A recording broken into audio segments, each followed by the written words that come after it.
warahmatullahi wabarakatuh. Salam dan bahagia Bapak Ibu guru semua. Di sini kami akan melaksanakan praktek coaching untuk pemenuhan tugas demonstrasi kontekstual modul 2.3 coaching untuk supervisi akademik dalam pelaksanaan pendidikan guru penggerak angkatan 7 Kota Samarinda. Di sini kami dari kelompok 1 yang beranggotakan, yang pertama adalah Bapak Revi Budi Setiawan, kemudian yang kedua ada Bapak Anton Mangende, dan yang ketiga adalah saya sendiri, Ibu Indosaka Hidayani. Di sini kami akan memperagakan 3 kali proses coaching. Yang pertama atau sesi pertama, di mana Bapak Anton Mangende sebagai coach, kemudian Bapak Revi Budi sebagai coach, dan saya sendiri sebagai observernya. Kemudian di sesi yang kedua, yang bertindak sebagai coach adalah saya sendiri, kemudian Bapak Anton Mangende sebagai coach dan Bapak Revi Budi sebagai observer. Kemudian di sesi 3 atau sesi yang terakhir, yang bertindak sebagai coach adalah Bapak Revi Budi Setiawan, kemudian coachnya adalah saya sendiri, dan observer adalah Bapak Anton Wijaya. Kami berharap video ini bisa bermanfaat bagi Bapak Ibu. Selamat menyaksikan. Selamat pagi Bu Indo, Pak Anton. Jadi kita mau mengadakan sesi demonstrasi kontekstual ya. Iya, betul. Sebelum memulai ada beberapa hal penilaian. Yang pertama itu nanti mendiskusikan rubrik penilaian percakapan coaching. Jadi dia ada 3 poin di sini. Dilakukankah, tidak dilakukan, kemudian sudah dilakukan dan sesuai dengan prinsip coaching, misalnya kemitraan, proses kreatif, memaksimalkan potensi. Nah, itu poin-poin yang akan dinilai nanti. Kemudian Bu Indo, kira-kira kompetensi coaching apa yang ingin nanti dikembangkan pada saat praktek nanti?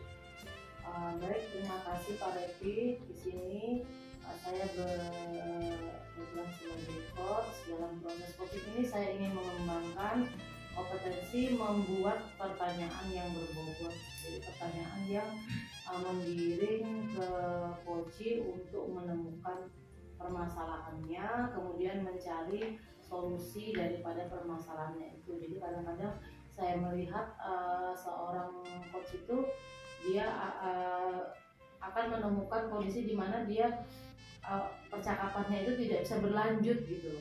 Jadi ada juga yang menggurui, jadi memberikan langsung solusi. Sedangkan di coaching ini kita tidak seperti itu, tapi kita memberdayakan coach untuk menemukan. Nah, itu saya ingin mempelajari atau mengembangkan kemampuan saya dalam membuat pertanyaan yang baik. Kemudian indikator ketercapaian dari tujuan pengembangan yang diinginkan itu apa? Seperti apa nanti? Indikatornya? Jadi indikator daripada dikatakan pertanyaan itu berbobot ketika pertanyaan itu bisa menggiring seorang coach untuk dia berpikir apa yang permasalahan yang dihadapi, kemudian apa yang harus dia lakukan, langkah tepat apa yang dia lakukan untuk bisa menjadi solusi daripada permasalahannya. Nah, itu ada supervisi, poin-poin yang perlu dikembangkan nanti ya. Nanti kita ada lagi setelah percakapan ini, nanti ada lagi tanya jawabnya antara saya dan Pak Anton juga dengan Ibu ya. Baik. Berarti kita bisa langsung praktek ini ya Bu ya. Siap. Siap Pak Anton. Siap. Selamat pagi Bu. Selamat pagi Heri. Bagaimana kabarnya hari ini? Puji Tuhan, baik-baik Bu. Baik, ya alhamdulillah kalau adanya baik sehat ya. Jadi di sini kita akan bercakap-cakap, namun percakapan kita ini kira-kira memerlukan waktu yang sedikit lama. Apakah tidak mengganggu aktivitas Heri saat ini? Iya Bu, tidak apa-apa. Tidak apa-apa ya. Iya. Baik, terima kasih. Begini Heri, Ibu perhatikan belakangan ini kok Heri seperti kayak kurang fokus dalam belajar di kelas. Bisa Heri ceritakan? Iya, jadi saya memang perlu seseorang untuk membicarakan permasalahan yang sedang saya alami Bu. Apakah Ibu bersedia untuk bisa membantu saya? Oh, tentu saja Ibu bersedia. Jadi apa nih yang yang ingin disampaikan? Saya hanya ingin mendapatkan solusi dari permasalahan saya, Bu. Mendapatkan solusi dari permasalahanmu ya. Iya. Terus apa lagi yang kamu inginkan? Saya itu masih bingung mengapa saya seperti ini. Jadi saya ingin tahu penyebabnya, Bu. Jadi ini bingung kenapa kok nggak fokus gitu ya Iya. dalam belajar ya. Baik, coba Heri ceritakan saat ini apa yang dirasakan di dalam hati Heri itu saat ini apa yang dirasakan? Yang saya rasakan saat ini, Bu, saya merasa tidak nyaman di salah satu mata pelajaran. Tidak nyaman di salah satu mata pelajaran ya? Iya. Oke. Apa kira-kira? Mengapa dan apa kira-kira yang membuat Heri itu tidak nyaman? Ibu, akhir-akhir ini saya kurang fokus belajar dan merasa tidak nyaman. Saya berpikir kenapa ya guru bahasa Inggris saya itu selalu suka menyindir saya di dalam kelas pada saat proses pembelajaran. Guru bahasa Inggris menurut Heri suka menyindir. Iya. Ya. Ini pembelajaran bahasa Inggris jadi permasalahannya ya. Pembelajaran bahasa Inggris itu sebenarnya penting ya. Jadi kalau kita mau jadi apapun itu pembelajaran bahasa Inggris penting kan ya. Jadi ibu lihat itu teman-temanmu sampai les bahasa Inggris ya dengan gurunya. Apa Heri juga mengikuti seperti itu? Ya benar juga sih, Bu. Cuman saya belum ikut les bahasa Inggris itu karena saya masih sibuk, Bu. Oh begitu. Terus kenapa kamu sibuk itu kenapa? Bisa diceritakan? Benar juga apa yang Ibu katakan bahwa les bahasa Inggris itu sangat penting. Jadi sependapat ya kalau les bahasa Inggris itu penting ya. Iya. Nah kira-kira apa sih yang menyebabkan Heri itu tidak ikut les privat bahasa Inggris seperti teman-temannya yang lain? Tidak bisa ikut, Bu. Masalahnya saya selalu mendapat nilai jelek dan mungkin itu yang membuat ibu itu tidak suka sama saya. Oh jadi nilai jelek yang kira-kira menurut Heri itu menjadi penyebab guru tadi tidak suka dengan Heri ya. Jadi menurut Heri nih sekarang kita berbicara di sini ini tujuannya untuk apa? Saya ingin mendapatkan solusi yang tepat agar saya tidak disindir lagi dalam kelas dan saya bisa mendapatkan nilai yang lebih bagus lagi, Bu. Baik, menurut Ibu itu bagus sekali ya. Heri punya keinginan untuk mendapatkan nilai bahasa Inggris yang baik. Nah, dalam mencapai keinginan memperoleh nilai bahasa Inggris yang baik itu kira-kira hambatan yang dihadapi apa? Hambatannya itu, Bu, kebetulan kan les bahasa Inggrisnya ini diadakan di sore hari dan itu bertepatan dengan latihan bulu tangkis saya. Sedangkan orang tua saya berpesan bahwa saya tidak boleh meninggalkan latihan itu karena itu sangat penting bagi saya. Apa mau ikut lomba? Iya, Bu, rencananya seperti itu. Baik, ini mau ikut lomba bulu tangkis ya. Berarti Heri ini atlet dong sekarang ya? Iya, Bu. Bagus Ibu bangga nih. Nah ini ada dua permasalahan berarti yang dihadapi ya. Di satu sisi Heri ingin les privat, satu sisi lagi Heri ingin latihan latihan bulu tangkis. Apakah waktunya sama ini? Iya, sama-sama di sore hari dan waktunya bertepatan ya. Iya. Nah kalau menurut Heri sendiri ya, kita kan kalau melihat permasalahan kita lihat mana yang penting dan genting dulu kan. Nah kira-kira dari dua permasalahan ini antara les bahasa Inggris kemudian dari latihan bulu tangkis yang menjadi prioritas utama yang mana? Kedua-duanya sih penting, Bu, tapi saya belum bisa membagi waktu saya karena jadwalnya berbenturan, Bu. Baik, jadi masalah membagi waktu ya, mengatur waktu. Bagus sekali. Nah, apakah kira-kira Heri ada terpikirkan untuk bagaimana bisa mengatur waktu sehingga keduanya ini bisa terlaksana di saat yang sama, tidak ada yang ditinggalkan?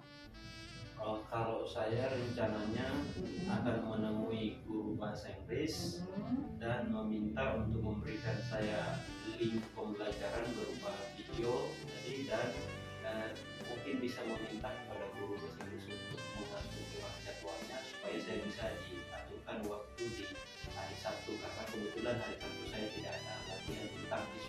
Oh begitu. Ya. Baik, jadi menurut Heri ini nanti bisa sambil belajar daring ya. Nah, bagus sekali kalau menurut Ibu apa yang kamu pikirkan. Jadi yang pertama memang poinnya kita harus pandai mengelola waktu ya, mengatur waktu, karena terkadang memang ada satu aktivitas yang bersamaan tapi tetap bisa kita lakukan sama-sama ya. Jadi kita mengatur waktu dan meminta bantuan dari guru bahasa Inggris tadi ya, untuk bagaimana bisa mengubah jadwal, mungkin bisa dilakukan di hari Sabtu gitu ya. Iya. Oke. Nah, kira-kira apakah Heri mampu memanajemen waktu ini dengan baik di saat yang bersamaan, mungkin dalam 1 minggu Heri ini bisa belajar bahasa Inggris, kemudian bisa juga latihan bulu tangkis untuk menghadapi lomba. Kira-kira apa bisa Heri lakukan seperti itu? Kalau dari segi itu sih bisa Bu, karena kebetulan saya ada laptop dan juga ada HP untuk belajar, jadi bisa dipakai untuk menonton video dan link-link yang dikirimkan dari guru bahasa Inggris. Oke, baik. Ini Ibu sangat senang sekali dengan apa yang solusi yang kamu pikirkan. Menurut Ibu ini sangat tepat ya. Pengelolaan waktu dengan kamu bisa memanfaatkan teknologi yang ada. Nah sekarang Heri, kira-kira dalam menjalankan apa yang kamu inginkan tadi ini, ada tidak orang yang bisa membantumu? Ada Bu, yang mungkin yang bisa membantu saya itu papa atau mama. Oh begitu, jadi papa dan mama bisa membantu ya sambil untuk dengan guru bahasa Inggrisnya ya. Tapi papa dengan mama bisa mengingatkan, mengontrol, dengan guru bahasa Inggris bisa membantu untuk mengatur jadwal. Baik, ini Ibu rasa sangat baik sekali solusi yang kamu pikirkan, dan Ibu rasa ini memang tepat dilakukan untuk permasalahanmu saat ini.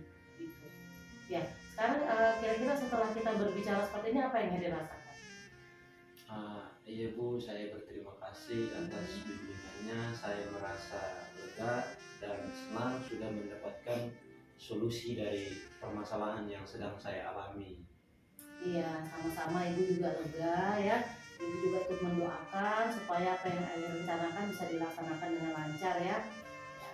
Terima kasih Heri atas waktunya. Nanti semoga kita bisa ngobrol lagi tentang hal ini ya. Terima kasih banyak. Ya, Heri bisa kembali ke kelas sekarang. Terima kasih Bu Indo dan Pak Anton. Terima kasih sama-sama Pak. Hasil pengamatan saya sudah bagus ya. Kemitraannya muncul antara coach dan coachee. Kemudian apa yang sudah dilakukan pada saat melakukan coaching yang menjadi indikator ketercapaian pengembangan yang diinginkan tadi. Jadi ketika melakukan proses coaching tadi, saya ingin mengembangkan kompetensi pertanyaan yang berbobot. Bagaimana saya bisa membuat pertanyaan yang berbobot, dan dalam praktek tadi saya sudah bisa mengarahkan coachee untuk menemukan permasalahannya. Jadi menurut saya itu sudah berhasil Pak. Terima kasih Bu Indo. Ya. Nah jadi dari hasil catatan saya tadi ya, dari awal sampai akhir coach dan coaching saya perhatikan titik berat permasalahannya itu sudah coachee sudah bisa mengungkapkan semua, kemudian si coach sudah menyampaikan pertanyaan yang berbobot untuk dari permasalahan dari si coachee tadi ya Bu ya, jadi sudah bagus sekali. Kemudian kompetensi apa lagi Bu yang akan dikembangkan selain yang tadi itu kompetensi yang di awal tadi? Apakah ada kompetensi lain dari keempat tadi?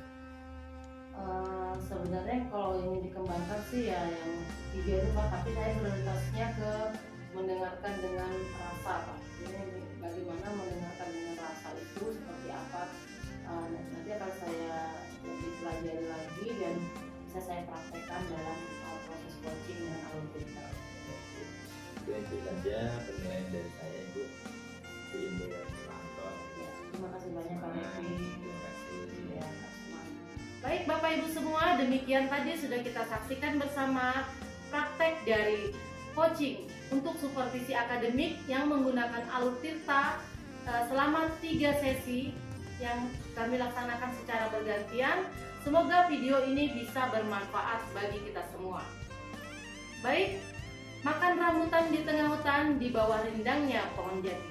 Jika dalam video ada kesalahan, kami mohon maaf dan jangan disimpan di dalam hati. Assalamualaikum warahmatullahi wabarakatuh. Salam dan bahagia. Sampai jumpa.